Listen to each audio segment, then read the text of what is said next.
Praise the lord.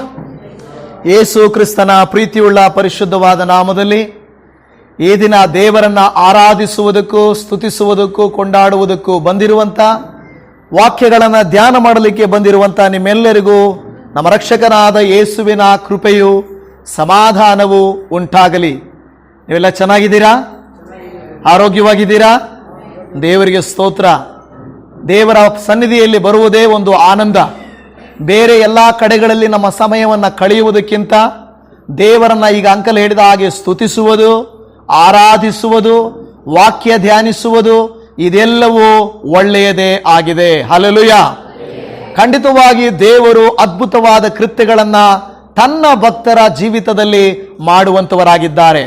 ಮನುಷ್ಯರು ಯಾವಾಗ ಖುಷಿಯಾಗಿರ್ತಾರೆ, ಯಾವಾಗ ಸಂತೋಷವಾಗಿರ್ತಾರೆ ಅಂದರೆ ಅವರ ಮನೆಗಳಲ್ಲಿ ಶುಭ ಕಾರ್ಯಗಳು ನಡೆಯುವಾಗ ಸಂತೋಷವಾಗಿರುತ್ತಾರೆ. ಹೌದಲ್ವಾ?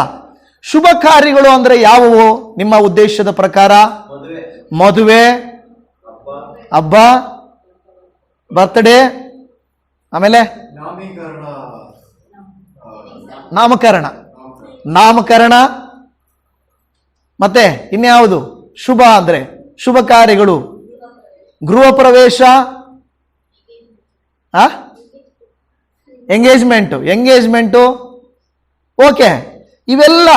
ಸೊ ಇಷ್ಟು ಮಾತ್ರ ನನ್ನ ಶುಭ ಕಾರ್ಯಗಳ ಹಾಗೆ ಇವು ದೊಡ್ಡ ಶುಭ ಕಾರ್ಯಗಳು ನಮ್ಮ ಜೀವಿತದಲ್ಲಿ.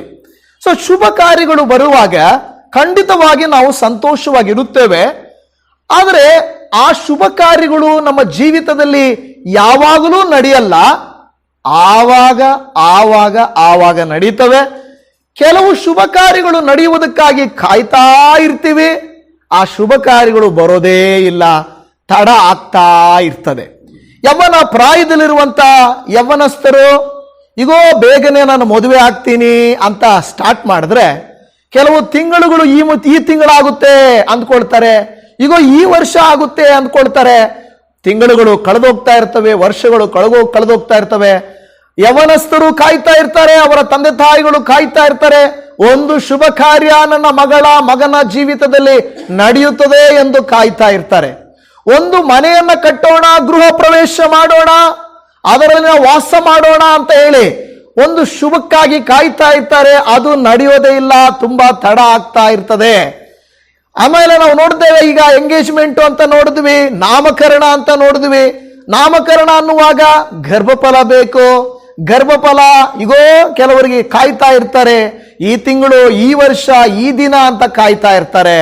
ಆದ್ರೆ ಕೆಲವರ ಜೀವಿತದಲ್ಲಿ ಹೇಳದೆ ಶುಭ ಕಾರ್ಯಗಳು ನಡೆಯುತ್ತವೆ, ಕೆಲವರ ಜೀವಿತದಲ್ಲಿ ಶುಭ ಕಾರ್ಯಗಳು ತಡವಾಗಿ ಹೋಗುತ್ತಾ ಇರುತ್ತವೆ. ಆದರೆ ಇವತ್ತು ದೇವರು ನಿಮಗೂ ನನಗೂ ಒಂದು ಕಾರ್ಯವನ್ನ ಹೇಳಲಿಕ್ಕೆ ಇಷ್ಟಪಡುತ್ತಾ ಇದ್ದಾರೆ.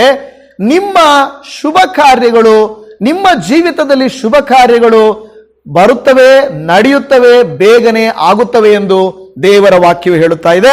ನಾನು ಹೇಳೋದಿಲ್ಲ, ವಾಕ್ಯದ ಮೂಲಕವಾಗಿ ನೋಡೋಣ. ಯೆರೆಮೀಯನ ಗ್ರಂಥ 33ನೇ ಅಧ್ಯಾಯ 14ನೇ ವಚನವನ್ನ ನಾವು ಓದಿಕೊಳ್ಳೋಣ. ಯೆರೆಮೀಯನ ಗ್ರಂಥ 33:14ನೇ ವಚನ. ಯೆಹೋವನು ಇಂತೆನ್ನುತ್ತಾನೆ, ಆಹಾ, ನಾನು ಇಸ್ರಾಯೇಲ್ ಯೆಹೂದ ವಂಶಗಳ ವಿಷಯವಾಗಿ ನುಡಿದಿರುವ ಶುಭ ವಾಕ್ಯಗಳು ನೆರವೇರಿಸುವ ದಿನಗಳು ಬರುವವು. ಹಲ್ಲೆಲೂಯಾ ಹೇಳಿ, ಹಲ್ಲೆಲೂಯಾ. ಆಮೇನ್ ಹೇಳಿ. ಯಾಕೆ ಆಮೇನ್ ಹೇಳ್ಬೇಕು?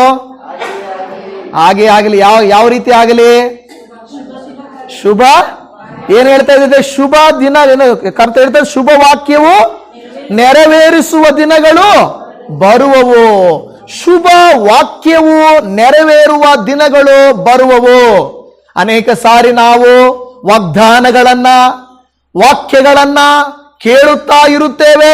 ಆಮೇಲೆ ನಾವು ಪ್ರಾರ್ಥನೆ ಮಾಡುವಾಗ ಕೊನೆಯಲ್ಲಿ ಹೇಳುತ್ತೇವೆ, ಆಮೇನ್, ಹಾಗೆಯೇ ಆಗಲಿ.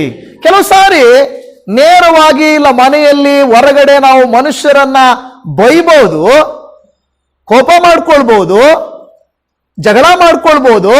ಪ್ರಾರ್ಥನೆಗೆ ಬಂದಾಗ ಮಾತ್ರ ನಾವು ಹೇಗೆ ಪ್ರಾರ್ಥನೆ ಮಾಡ್ತೀವಿ? ಪ್ರಾರ್ಥನೆ ಮಾಡ್ತೇವಾ?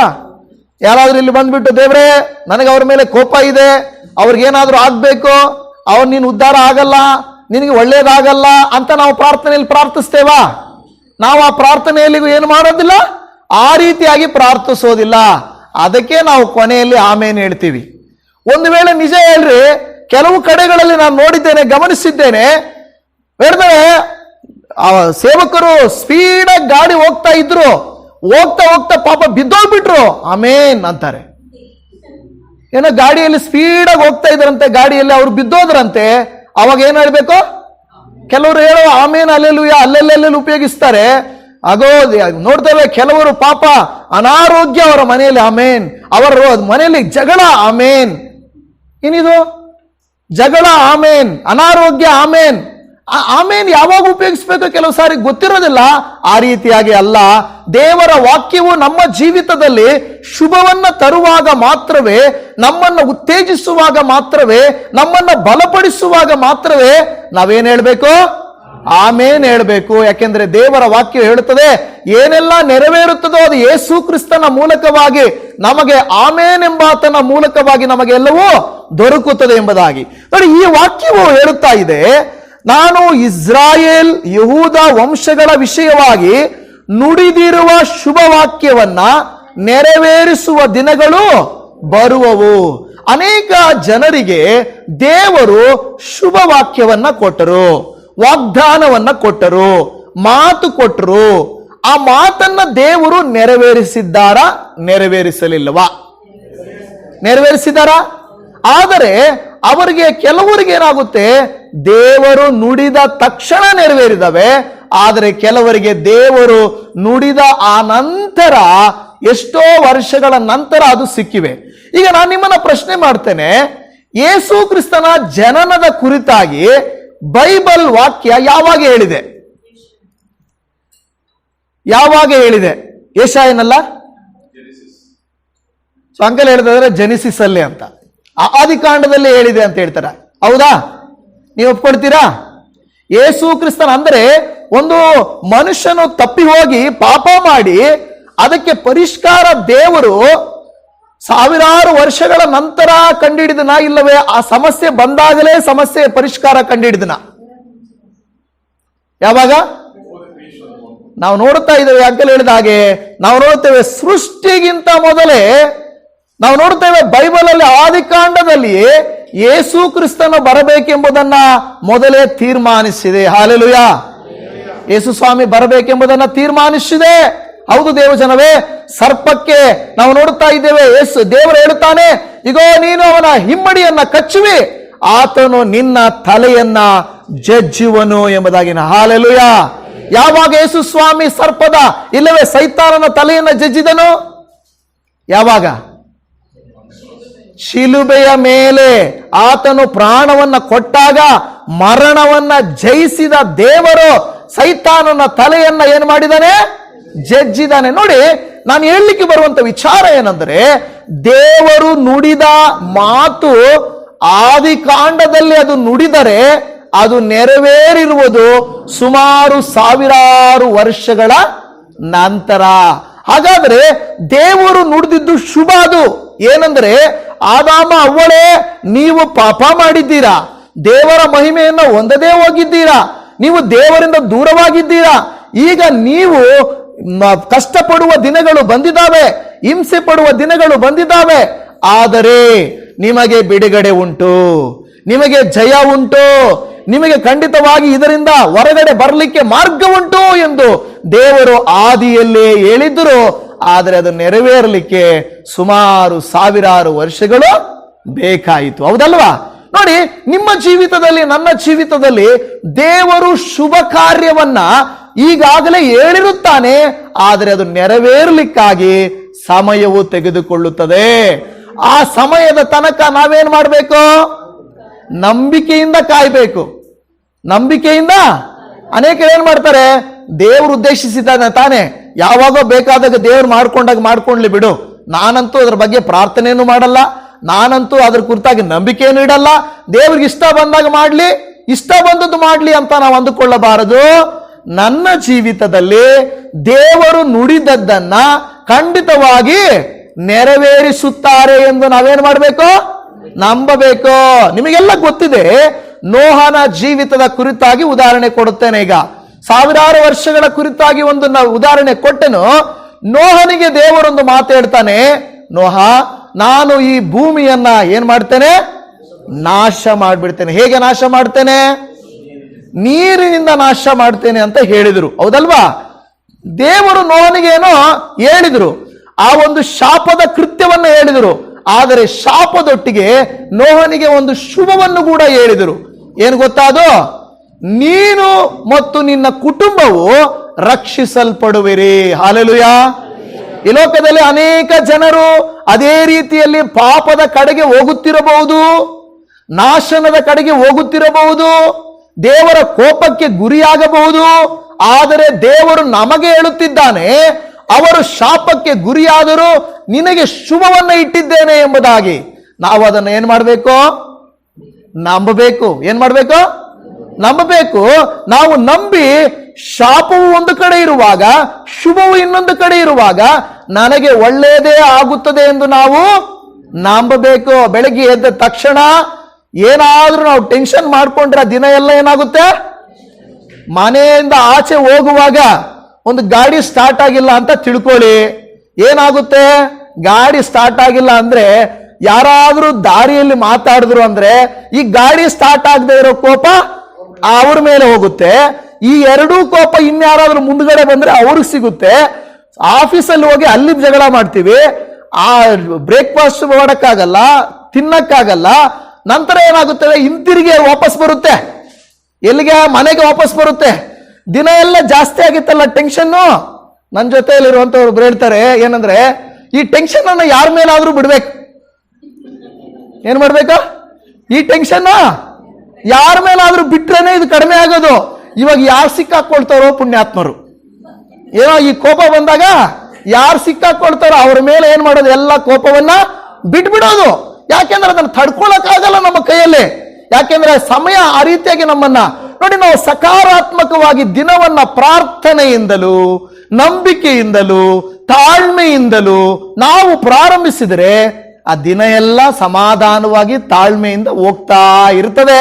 ಒಂದೇನಾದ್ರೂ ಹೆಚ್ಚು ಕಡಿಮೆ ಆಯ್ತು ಅಂದ್ರೆ ಅದು ಒಂದಕ್ಕೊಂದು ಕೊನೆಗೆ ಅದು ನಮಗೆ ಕೇಡನ್ನು, ತೊಂದರೆಯನ್ನು, ಕೆಟ್ಟದ್ದನ್ನು ಮಾಡುತ್ತದೆ ಹೊರತು ಬೇರೇನೂ ಇಲ್ಲ.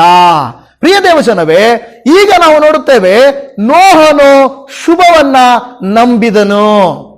ನೋಹನ್ ಹೇಳ್ಬೋದಾಗಿತ್ತು, ಏನೋ ದೇವರೇ ನೀನೇನೋ ಹೇಳ್ದೆ ಕಾಪಾಡ್ತಿ ಅಂತ, ಆದರೆ 20 ವರ್ಷ ಕಳೆಯಿತು, 40 ವರ್ಷ ಕಳೆಯಿತು, 60 ವರ್ಷ ಕಳೆಯಿತು. ಜನರು ಪ್ರಶ್ನೆ ಮಾಡಲಿಕ್ಕೆ ಪ್ರಾರಂಭಿಸಿದ್ರು, ನೋಹ ನೀನೇನೋ ಹೇಳ್ದೆ, ಮಳೆ ಬರುತ್ತೆ, ನೀರು ಬರುತ್ತೆ, ಮುಳುಗೋಗ್ತೀವಿ, ಸತ್ತೋಗ್ತೀವಿ ಅಂತ. ನೀನು ಆ ಮಳೆ ಬರೋಷ್ಟರಲ್ಲಿ ನಾವೇ ಸತ್ತೋಗಂಗಿದ್ದೀವಿ. ಇನ್ನು ಮಳೆನೇ ಬರಲಿಲ್ಲ, ಯಾವುದು ಬರಲಿಲ್ಲ. ಯಾಕೆಂದ್ರೆ ದೇವರು ಹೇಳಿದ ಮೇಲೆ ಎಷ್ಟು ವರ್ಷಗಳ ನಂತರ ಮಳೆ ಬಂತು ಗೊತ್ತಾ? 120 ವರ್ಷಗಳ ನಂತರ. ಎಷ್ಟು ವರ್ಷಗಳ ನಂತರ?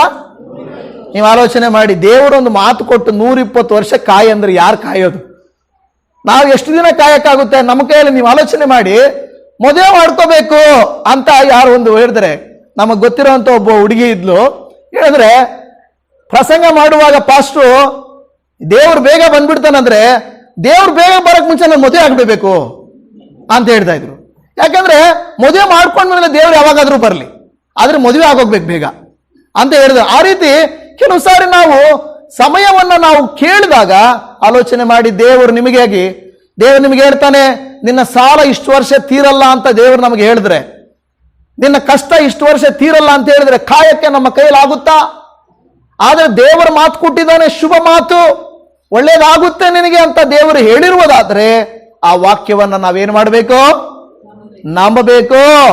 ನೋಹನ ಜೊತೆಯಲ್ಲಿದ್ದ ಅನೇಕರು ಆ ಮಾತುಗಳನ್ನು 20 ವರ್ಷ ನಂಬಿರ್ಬೋದು, 40 ವರ್ಷ ನಂಬಿರ್ಬೋದು, 60 ವರ್ಷ ನಂಬಿರ್ಬೋದು. ಆದ್ರೆ ಆಮೇಲೆ ಅವರು ಸುಳ್ಳಪ್ಪ, ನಿನ್ನ ದೇವರು ನಿನಗೆ ಕೊಟ್ಟ ಮಾತು ಸುಳ್ಳು, ಯಾಕೆಂದ್ರೆ ನಡೆದಿಲ್ಲ. ಆಮೇಲೆ 80 ವರ್ಷ ಆಯ್ತು ನಡೆದಿಲ್ಲ, 100 ವರ್ಷ ಆಯ್ತು ನಡೆದಿಲ್ಲ.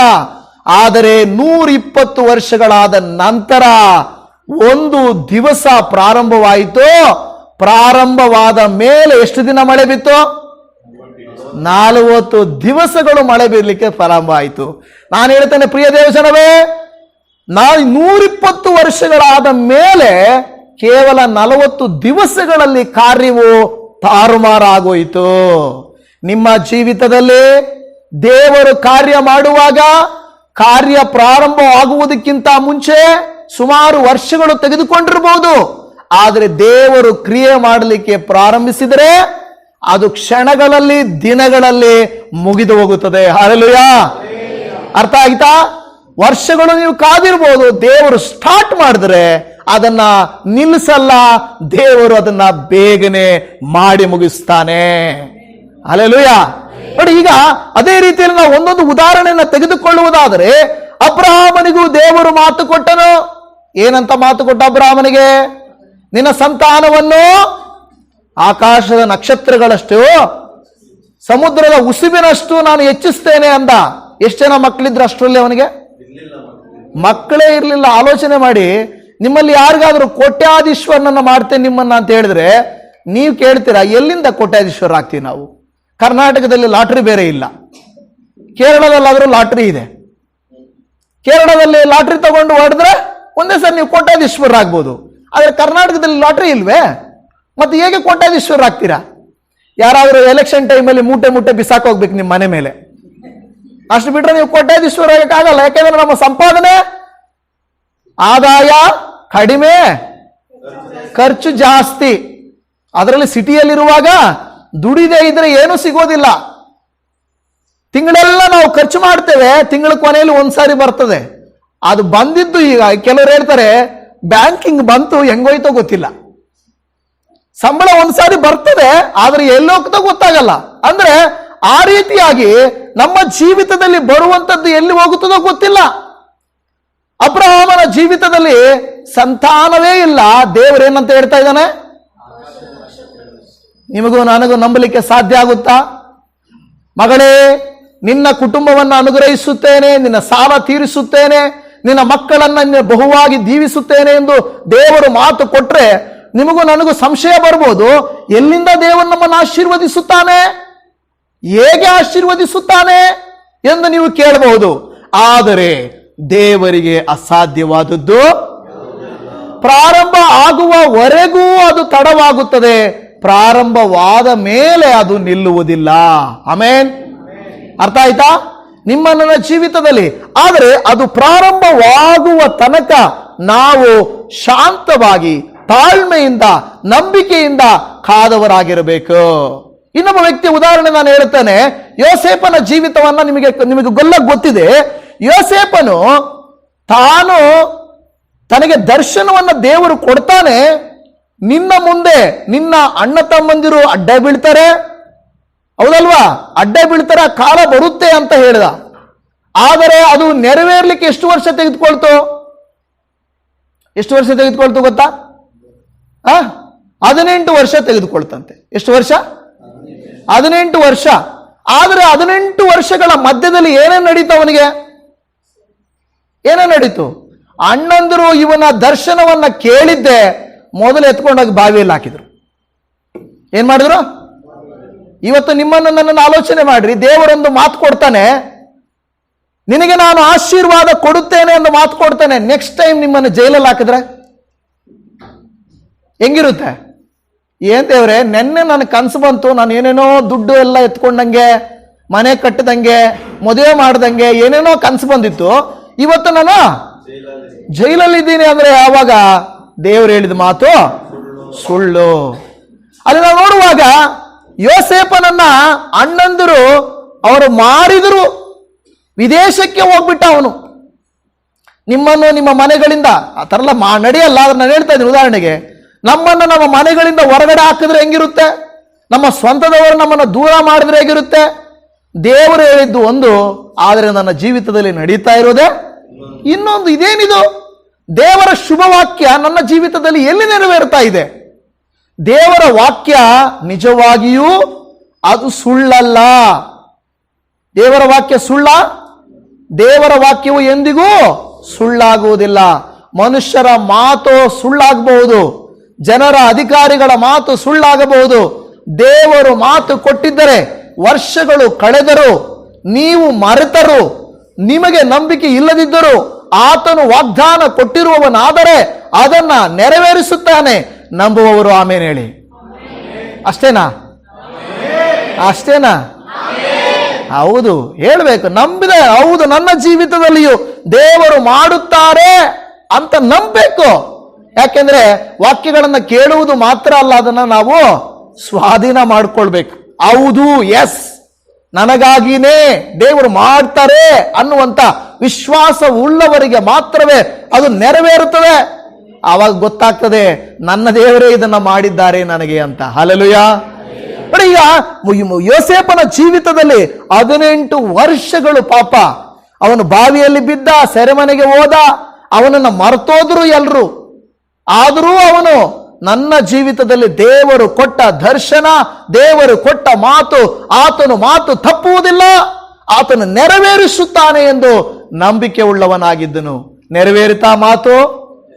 ನೆರವೇರಿತಾ? ಖಂಡಿತ ನೆರವೇರಿತು. ಒಂದು ದಿವಸ ಪ್ರಧಾನಮಂತ್ರಿ ಆದ. ಅವನು ಎಲ್ಲೋ ಪ್ರಧಾನಮಂತ್ರಿ ಆದ್ರೆ ಇವರ ಅಣ್ಣಂದಿರು ಹೇಗೆ ಅಡ್ಡ ಬಿಡ್ತಾರೆ? ಐಗುಪ್ತ ದೇಶ, ಇವತ್ತು ಇಸ್ರಾಯೇಲ್ ದೇಶ, ಅವರ ಐಗುಪ್ತ ದೇಶದಲ್ಲಿ ಅರಸನಾದ್ರೆ ಇವರು ಹೇಗೆ ಇವಾಗ ಅಡ್ಡ ಬೀಳ್ತಾರೆ?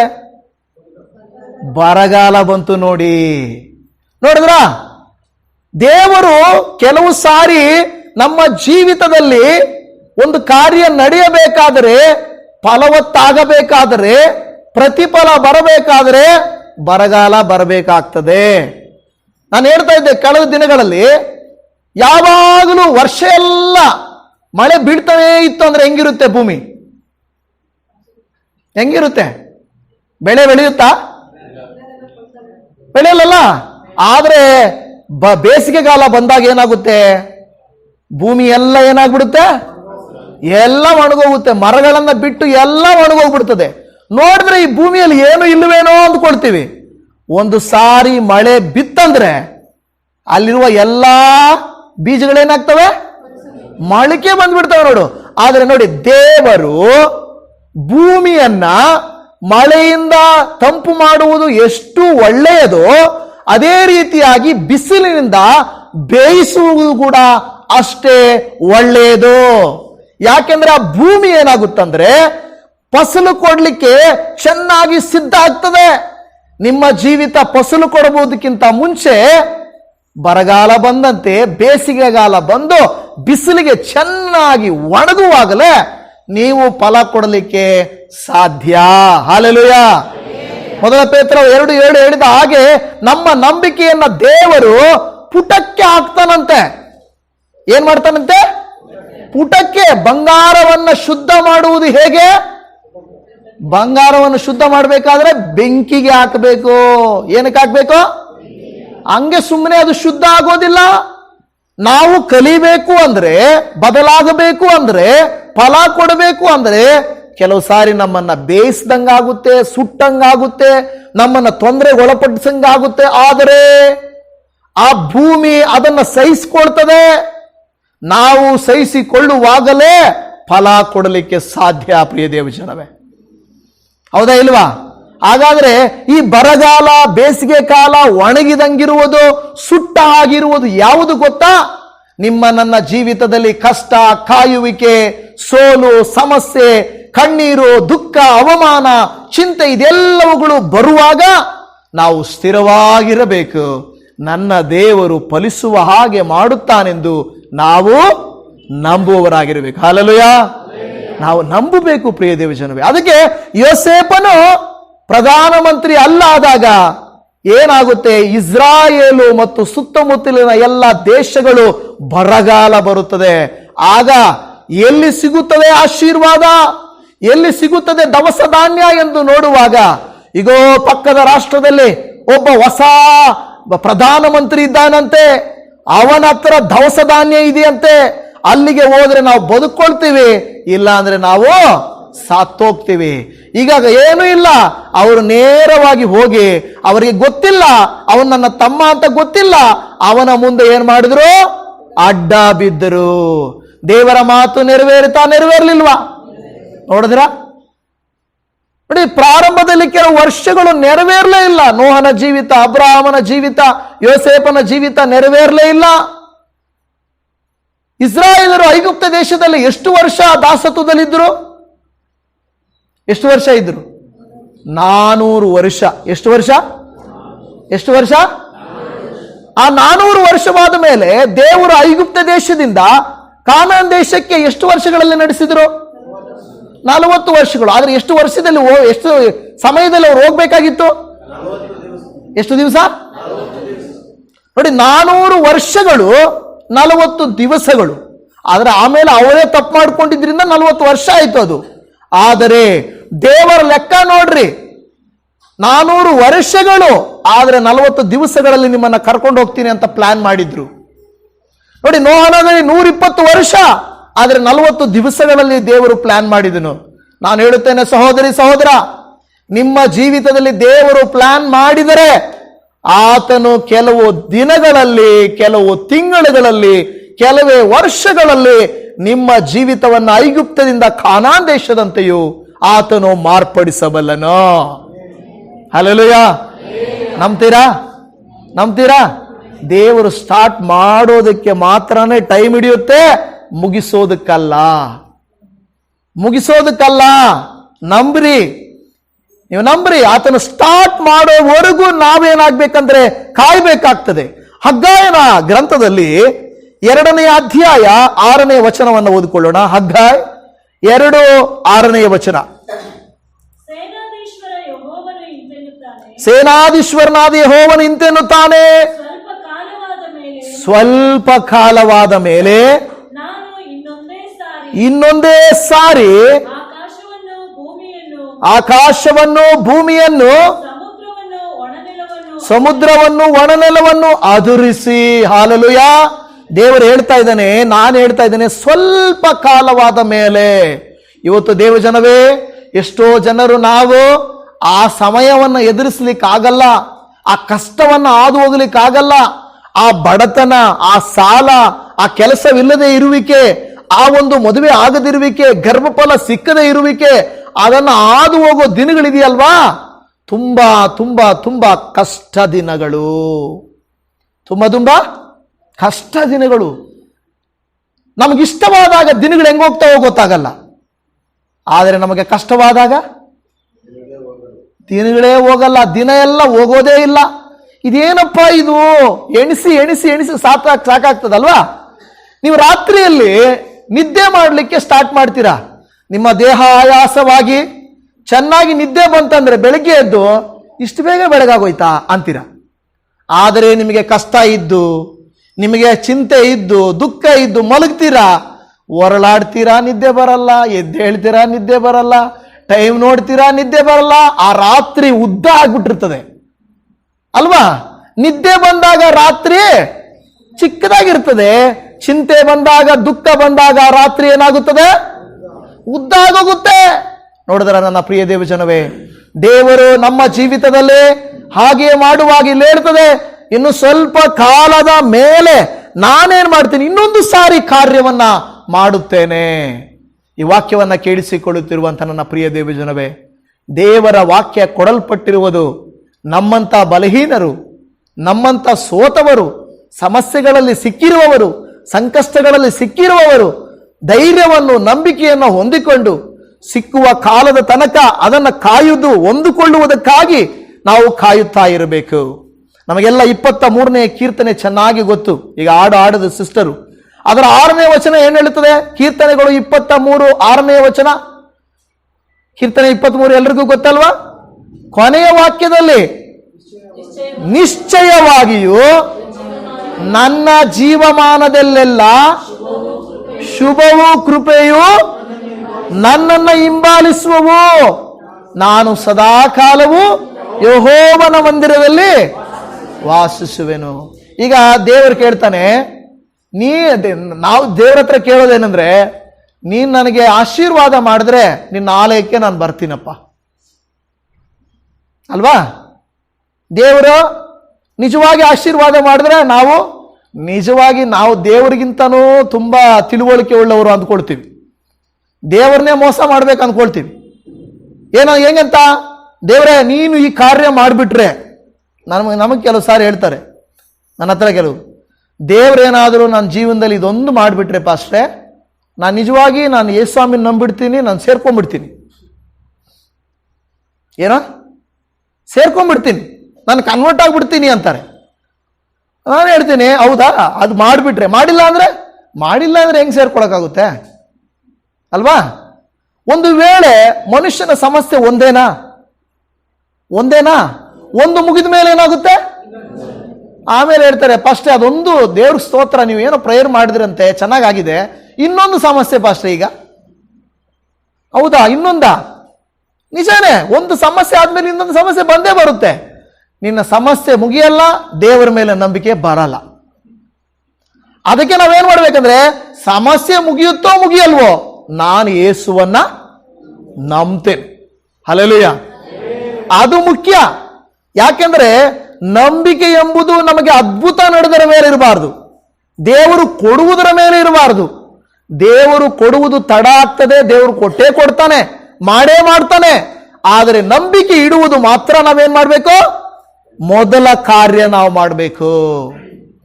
ನಾವು ಮೊದಲ ಕಾರ್ಯ ಮಾಡಬೇಕು. ಅದಕ್ಕೆ ದೇವರ ವಾಕ್ಯ ಹೇಳುತ್ತದೆ, ನಿಶ್ಚಯವಾಗಿಯೂ, ಹೇಳ್ತಾರೆ ಶೋರ್ಲಿ, ನಿಶ್ಚಯವಾಗಿಯೂ. ದೇವರ ವಾಕ್ಯ ಹೇಳುತ್ತದೆ ನಿಶ್ಚಯವಾಗಿಯೂ, ಡೌಟ್ ಬೇಡ, ನಿಶ್ಚಯವಾಗಿಯೂ ನನ್ನ ಜೀವಮಾನದಲ್ಲೆಲ್ಲ ಏನು ಹಿಂಬಾಲಿಸದಂತೆ? ಶುಭವೂ ಕೃಪೆಯು ನನ್ನನ್ನ ಹಿಂಬಾಲಿಸು. ಹಲ್ಲೆಲೂಯಾ. ಇವತ್ತು ನೀವು ನಾನು ಈ ಮಾತನ್ನು ಹೇಳ್ಬೇಕಪ್ಪ, ನಿಶ್ಚಯವಾಗಿ ಶುಭವು ಕೃಪೆಯು ನನ್ನನ್ನ ಹಿಂಬಾಲಿಸಬೇಕು. ಶುಭವು ಅಂದ್ರೆ ನನ್ನ ಉದ್ದೇಶ ಮದುವೆ, ನಾಮಕರಣ, ಎಂಗೇಜ್ಮೆಂಟು, ಮನೆ ಕಟ್ಟುವುದು ಅಲ್ಲ.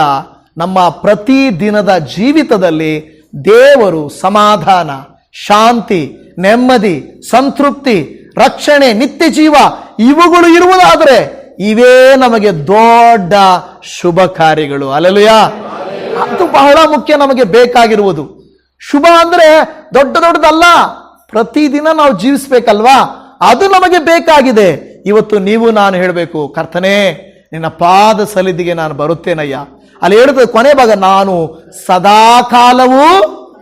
ಸದಾಕಾಲವೂ ಯೆಹೋವನ ಮಂದಿರದಲ್ಲಿ ವಾಸಿಸುವೆನು. ಸದಾಕಾಲವೂ ಅಂದ್ರೆ ಕಷ್ಟದಲ್ಲಿಯೂ ಸುಖದಲ್ಲಿಯೂ, ಕೊಟ್ಟಾಗಲೂ ಕೊಡದೇ ಇದ್ದಾಗಲೂ ಇಲ್ಲದೆ ಇದ್ದಾಗಲೂ ದೇವರ ಆಲಯ. ಯಾರು ಕೂಡ ದೇವರ ಆಲಯಕ್ಕೆ ಬಂದಾಗ ಏನ್ ತಂದಿದೀಯಾ ಇಲ್ಲ ಅಂದ್ರೆ ಹೊರಗಡೆ ಹೋಗಂತೀವ? ಇಲ್ಲ. ನಾವು ದೇವರ ಆಲಯಕ್ಕೆ ಯಾವಾಗ ಬೇಕಾದರೂ ಬರ್ಬೋದು, ಭಯಂಕರವಾದಂತ ಸ್ಥಿತಿ ಇರುವಾಗಲೂ ಬರಬಹುದು. ನಾವು ಬರುವುದು ಮನುಷ್ಯರಿಗೋಸ್ಕರ ಅಲ್ಲ, ನಾವು ಬರುವುದು, ಯಾರಾದ್ರೂ ಇವತ್ತು ಇಲ್ಲಿರುವಂತವರು ಮನುಷ್ಯರಿಗೋಸ್ಕರ ಇಲ್ಲಿ ಬರ್ತಾನೆ ಅಂದ್ರೆ ದಯಮಾಡಿ ಮನುಷ್ಯರಿಗೋಸ್ಕರ ಅಲ್ಲ, ನಾವು ಬರುವುದು ದೇವರಿಗೋಸ್ಕರವಾಗಿ. ಹಾಗಾದ್ರೆ ದೇವರನ್ನ ನೀವು ಪ್ರೀತಿಸಿದರೆ ದೇವರ ಆಲಯದಲ್ಲಿ ಇರಬೇಕೆಂದು ಆಶಿಸುತ್ತೀರಿ. ಕೀರ್ತನೆಗಾರನು ದಾವೀದನೇ ಹೇಳ್ತಾ ಇದ್ದಾನೆ, ನಾನು ಯಾವಾಗೆಲ್ಲ ದೇವರ ಆಲಯದಲ್ಲಿ ಇರ್ಬೇಕಂತಾನೆ? ಸದಾಕಾಲವು. ಯಾವಾಗೆಲ್ಲ? ಸದಾಕಾಲವು ನಾನು ಕರ್ತನ ಮಂದಿರದಲ್ಲಿ ವಾಸಿಸೋಣ. ಇವತ್ತು ಆ ಒಂದು ಆಸೆ ನಮಗೆ ಇರಬೇಕು. 2 ಕೊರಿಂಥದವರಿಗೆ ಬರೆದ ಪತ್ರಿಕೆ 1ನೇ ಅಧ್ಯಾಯ 20ನೇ ವಚನ. ಕೊರಿಂಥದವರಿಗೆ ಬರೆದ 2ನೇ ಪತ್ರಿಕೆ 1ನೇ ಅಧ್ಯಾಯ 20ನೇ ವಚನವನ್ನು ಓದಿಕೊಳ್ಳೋಣ. ನಿಶ್ಚಯವಾಗಿಯೂ, ಮತ್ತೆ ಅಲ್ಲಿ ಹೇಳ್ತದೆ ಏನಂತೆ? ಅದು ನಿಶ್ಚಯವಾಗಿ ದೇವರ ವಾಗ್ದಾನಗಳು ಎಷ್ಟಿದ್ದರೂ ಯಾರಲ್ಲಿ ದೃಢವಾಗುತ್ತವೆ? ಕ್ರಿಸ್ತನಲ್ಲೇ ದೃಢವಾಗುತ್ತವೆ. ಆದ ಕಾರಣ ದೇವರ ಪ್ರಭಾವವು ಪ್ರಕಾಶವಾಗುವುದಕ್ಕೋಸ್ಕರ ಆತನ ಮೂಲಕವಾಗಿ ನಾವು ಆಮೇನ್ ಎಂದು ಹೇಳುತ್ತೇವೆ. ಹಲ್ಲೆಲೂಯಾ. ಏನಂತ ಹೇಳ್ತೀವಂತೆ ನಾವು? ಏನಂತ ಹೇಳ್ತೇವೆ? ಯಾಕೆ ಆಮೇನ್ ಹೇಳ್ತೇವೆ? ಹಾಗೆ ಆಗಲಿ ದೇವರೇ ಅಂತ. ಸೊ ಹಾಗಾದ್ರೆ ದೇವರು ಹೇಳ್ತಾರೆ, ನಿಶ್ಚಯವಾಗಿ ದೇವರ ವಾಗ್ದಾನಗಳು ಎಷ್ಟಿದ್ದರೂ ಕೂಡ ಅವು ಕ್ರಿಸ್ತನಲ್ಲಿ ದೃಢವಾಗುತ್ತವೆ. ಅದಕ್ಕೆ ನಾವು ಪ್ರಾರ್ಥನೆ ಮಾಡಿ ಮುಗಿಸುವಾಗ ಯೇಸುವಿನ ಹೆಸರಿನಲ್ಲಿ ಪ್ರಾರ್ಥಿಸುತ್ತೇವೆ ತಂದೆಯೇ ಅಂತ ಹೇಳಿ ಆಮೇನ್ ಹೇಳುತ್ತೇವೆ. ಯಾಕೆಂದರೆ ಪ್ರತಿ ವಾಗ್ದಾನ, ಪ್ರತಿ ವಾಕ್ಯ ಯೇಸು ಕ್ರಿಸ್ತನ ಮೂಲಕವಾಗಿ ನಮಗೆ ಸಿಗುತ್ತವೆ, ನಡೆಯುತ್ತವೆ, ಅದು ಆಶೀರ್ವಾದವಾಗಿ ಬರುತ್ತವೆ.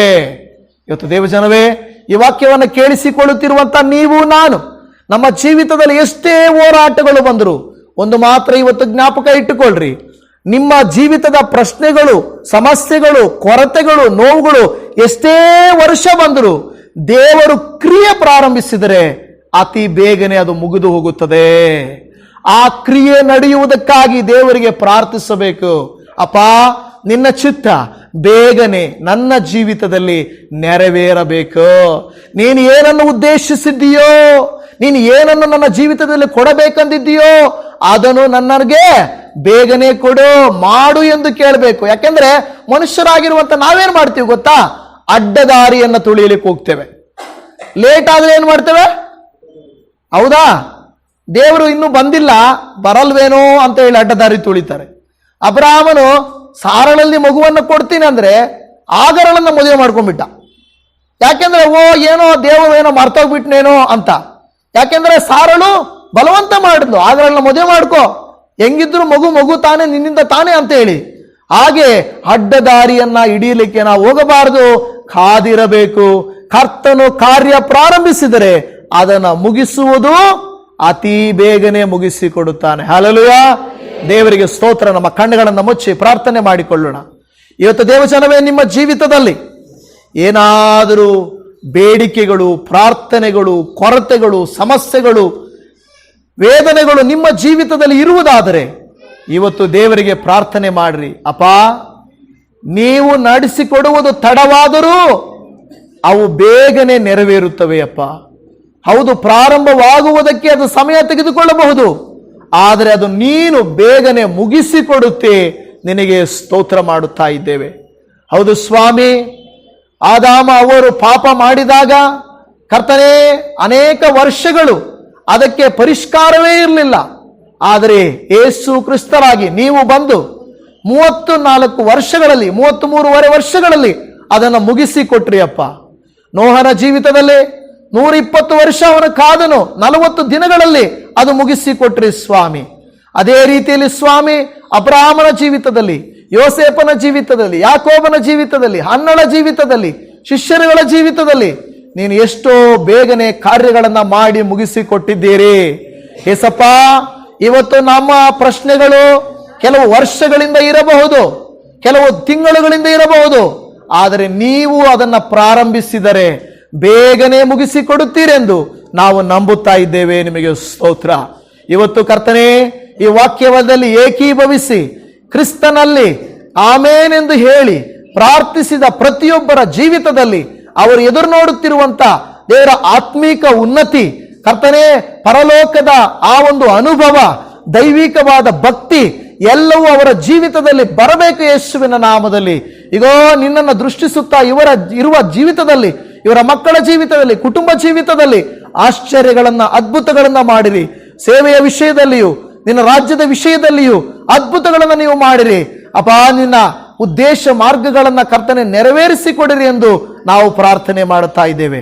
ಈ ದಿನ ಕರ್ತನೆ, ನೀವು ನಿಮ್ಮ ವಾಕ್ಯದಿಂದ ನಮಗೆ ಎಚ್ಚರಪಡಿಸಿದಂತ ಈ ವಿಷಯಕ್ಕಾಗಿ ನಿಮಗೆ ಸ್ತೋತ್ರ ಮಾಡುತ್ತಾ ಇದ್ದೇವೆ. ನಂಬಿ ಪ್ರಾರ್ಥಿಸಿ ಈ ವಾಕ್ಯದಂತೆ ನಡೆದುಕೊಳ್ಳುವಂತ ನಮ್ಮನ್ನ ನೀವು ಅನುಗ್ರಹಿಸಬೇಕೆಂಬುದಾಗಿ ನಮ್ಮ ರಕ್ಷಕನು, ಕರ್ತನು, ಒಡೆಯನು, ಕ್ರಿಸ್ತನಾದ ನಜರೇತಿನ ಯೇಸುವಿನ ನಾಮದಲ್ಲಿ ಪ್ರಾರ್ಥಿಸುತ್ತೇವೆ ತಂದೆಯೇ. ಆಮೇನ್, ಆಮೇನ್, ಆಮೇನ್.